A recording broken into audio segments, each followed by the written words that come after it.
Tom Martin, and welcome to another episode of A San Francisco Conservative, the new podcast series featuring yours truly, Tom Martin. I'm a lifelong journalist. I've produced stories for ABC News, CBS News, and CNN. I love meeting interesting people and having thought-provoking conversations, and that's exactly what we do here on A San Francisco Conservative, and that is thanks to our co-host, author David Parker, who is joining us from San Francisco. David is author of Income and Wealth, A San Francisco Conservative, which gives this series its title, and new, coming out any day now, Rome 476, his latest collection of essays. Welcome, David. How are you? I'm fine, thank you. Glad to be here, too. Great to see you. Great to see you. I always enjoy our conversations. And I'm very lucky in the sense that I often get an advanced look at the essays that you're working on. And again, people who pick up a copy of Rome 476 will get a chance to read a collection of your most recent essays, but I read one that was right off the presses. It's very timely, and I think it contains lessons that even if people are listening to this 6 months from now, next year, what have you, they're going to benefit from these lessons. And the topic, well, the title really says it all. Business fails when distracted. What inspired you to write this essay? Well, every time a company fails, you want to know why. And people want to know why Silicon Valley Bank failed. So many people had hopes for that bank, and very smart people, I suppose, had big deposits there. And I'm saying, in a classical way, the bank got distracted. It started thinking in terms of the environment and social issues, and perhaps inclusivity of their employees, and donating to the community. And of course, their investors were so happy to be part of a bank like that. Well, treating people nicely, it sounds like a good thing. Oh, treating people nicely, yes, and giving them cookies when you come in. My bank gives me cookies. First Republic Bank, the first thing they do. Or a cup of coffee, and that's fine. But they're thinking about so many other things. You can't think clearly what you're doing, or you're going to be distracted. And there's a most famous essay written in 1970 by the Aristotle of the 20th century, in my opinion, Milton Friedman. He says corporations shouldn't do that. Individual employees as citizens, management, employees, anybody, they make decisions what charities they want to contribute to. But it's not for the corporation to take employees' salary and send it out all over the place because they want to be the good guys, and they're distracted. And Silicon Valley was so distracted they went bust. They had no risk management whatsoever. Nobody to tell them that they should not take all their depositors' funds and put them into long-term bonds, because at the moment, those bonds were paying high interest in relation to what the banks historically since 2008 were paying almost nothing. Someone forgot to tell them that interest rates can change. Yeah. Well, as you know, these days I work in public relations. I still think of myself as a journalist, but I do work in public relations. And so when I listen to, lectures and so on, they talk about branding and identity with your consumers and so on. Isn't there some value in that? I mean, again, being nice to the people in your community, and they might be activities that cut into the profits, but isn't there some value in that? Well, that doesn't cut into the profits very much, but you are distracted. If there's marketing value, yes. If all the people in your community want to invest in what's called a B corporation, one that's socially conscious, yeah, you do it. But if you're giving big sums of money and spending big amounts of time thinking about that, you're not going to be thinking about what you're doing. If you're a writer, you can't be thinking about, what is my footprint for the environment? I'm writing at that moment. You're not thinking about that. So you don't think about that when you're writing your books? At the moment I'm writing. Then when I'm not writing, I may think, maybe I'd like to contribute to Nature Conservancy, for example. I do. They buy land and take it off the market and preserve it for life. All that kind of stuff is fine, but not the company itself. The company is a company. People are different. They're not the company. Yeah. Okay. They're doing their job. They shouldn't be doing something else. I follow. No, totally. It's definitely an important principle, certainly of good business. Should we interpret anything from the fact? I always think of Silicon Valley, your area right there. I'm on the East Coast where, certainly there's a lot of business in New York City, always has been, but Silicon Valley always seemed to me like that's the wave of the future. That's technology. That's where, the highly skilled jobs, the jobs of the future are located. I'm sure, as we've discussed, it has an impact on real estate prices, obviously. But I mean, is there anything we should interpret from that here's this bank that really focuses on the tech sector right there? It's right in the name, Silicon Valley. Should we learn any lessons from this failure? I'm not sure. They failed. They were just gambling. It's just no risk management. They were investing in startups. They came to them and says, we have no idea how we're going to pay this loan back. We have no idea when we'll have any income. Maybe 4, 5, 10 years from now, we'll start having some income. And Silicon Valley says, we know how to handle that kind of stuff. That's what we do. And in fact, there's maybe even some truth to that.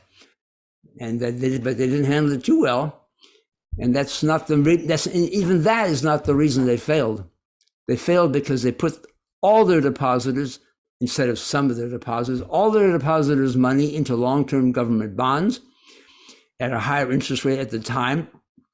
But if you take a class in economics, Econ 1, it's called, when interest rates go up, the price of assets go down, stocks go down, real estate goes down. So if you have bonds, that's an asset. All of a sudden, those bonds are worth nothing. Nobody will buy those bonds. If Silicon Valley wants to hold those for 30 years, those bonds are good. That money is not lost. But the value of those bonds at the moment is zero. And so every corporation has a balance sheet, assets, liabilities. Yeah. So the assets, zero. Liabilities, they owe those. They borrowed those money. They have to pay the depositors back. Liabilities, $600 billion. The market says, Silicon, it's over. Yeah. No, it makes sense. No risk management. So it makes sense. Distracted in part. Yes. No, absolutely. Distracted. Yeah. I just want to throw in real quick, if you are listening or watching this episode, and we hope you are, that's why you're hearing us right now. This is a San Francisco Conservative, the new podcast series featuring yours truly, Tom Martin, journalist asking the questions, and David Parker, author of Income and Wealth, a San Francisco Conservative, and the newest book, Rome 476, joining us from San Francisco. So, David, you said that in your view, and you are quite a scholar, so I respect your view. Milton Friedman, you say, is the Aristotle of economics of recent decades. And what are some other of the 20th century? Absolutely. So what are some other ideas and principles that we might benefit from remembering thanks to Milton Friedman?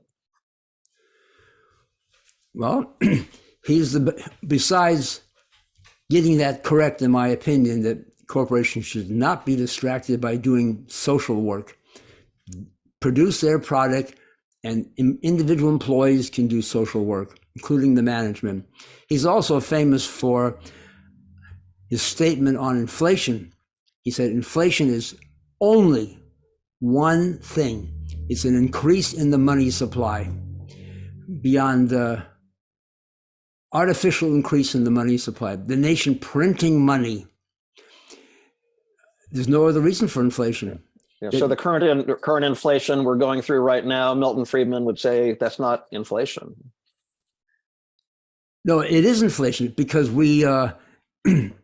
I'm saying it's not inflation in one sense because the demand is really high after COVID. People have a lot of money in their banks, and supply is really low after COVID because factories were closed and they're catching up. That's genuine supply and demand exceeding supply, so price goes up. But inflation is when the money supply increases the prices skyrocket. And we've been bailing out corporations, and we've been bailing out individual people, even during COVID, and bailing out banks.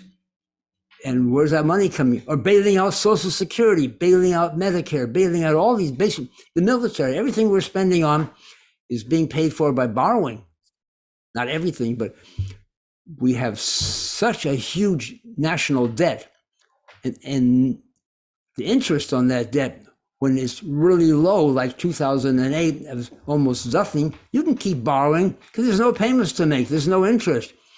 If interest rate shoots up to 8%, which is not, all your tax revenue goes to pay the interest on the debt.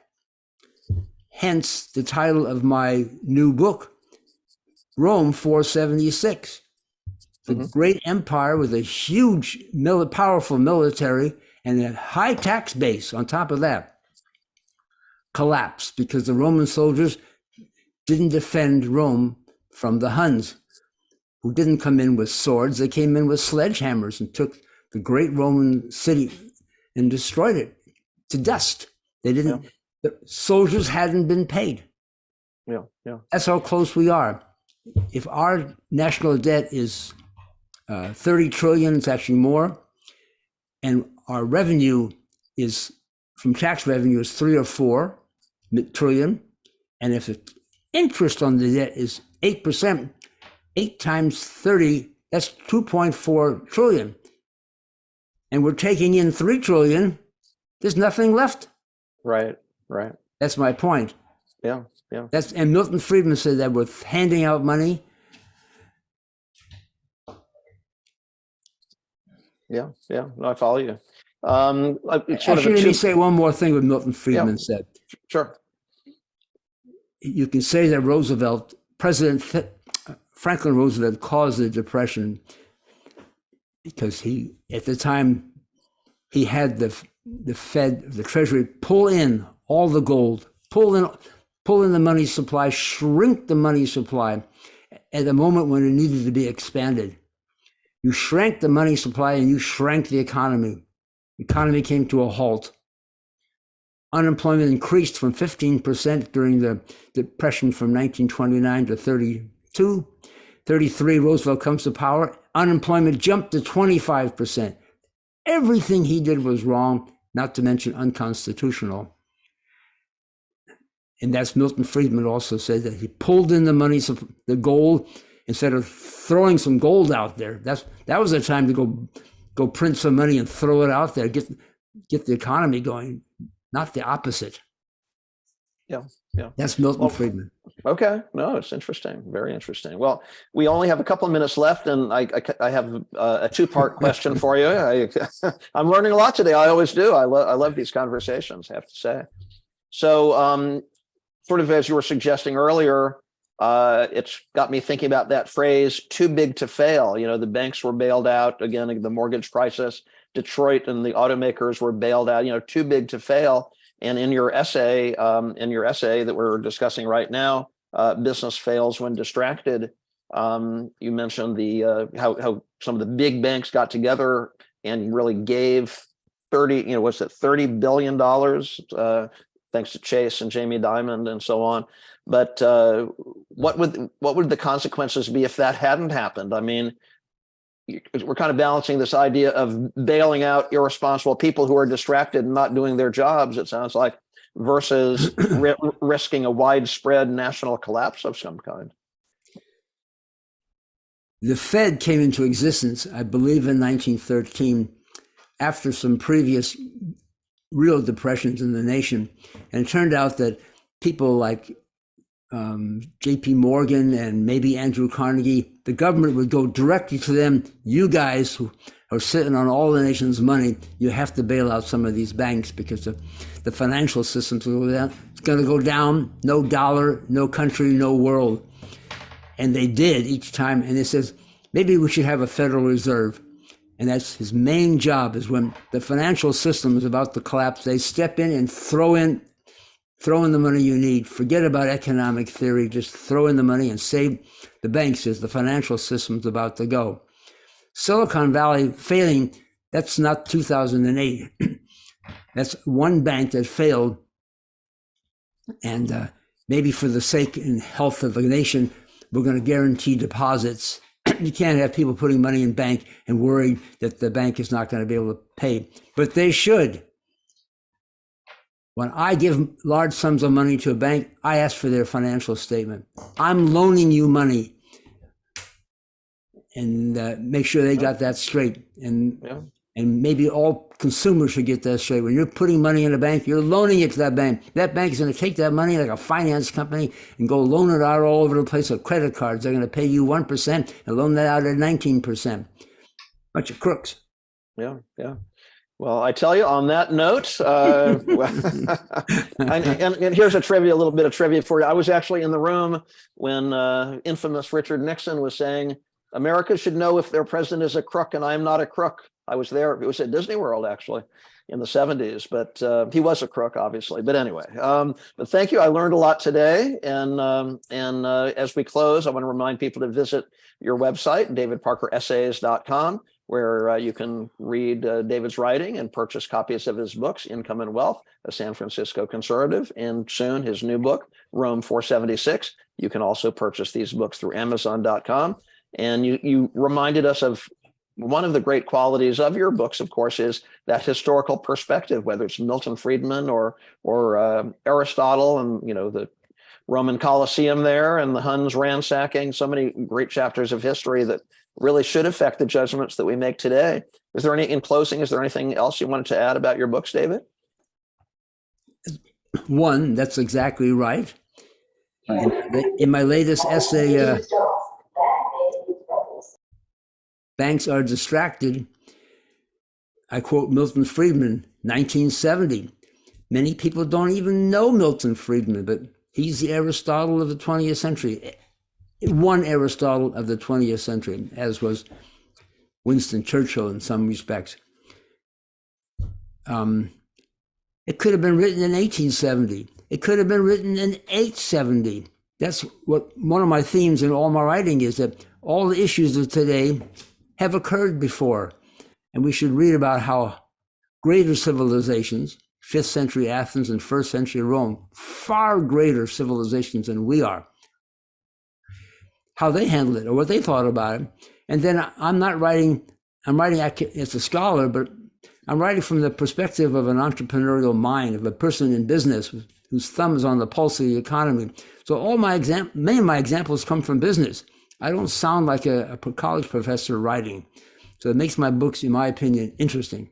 Yes, absolutely. No, great qualities. I highly recommend all three of them. And thank you for this great conversation. I look forward to the next time. All right. I'll be there. Thank you.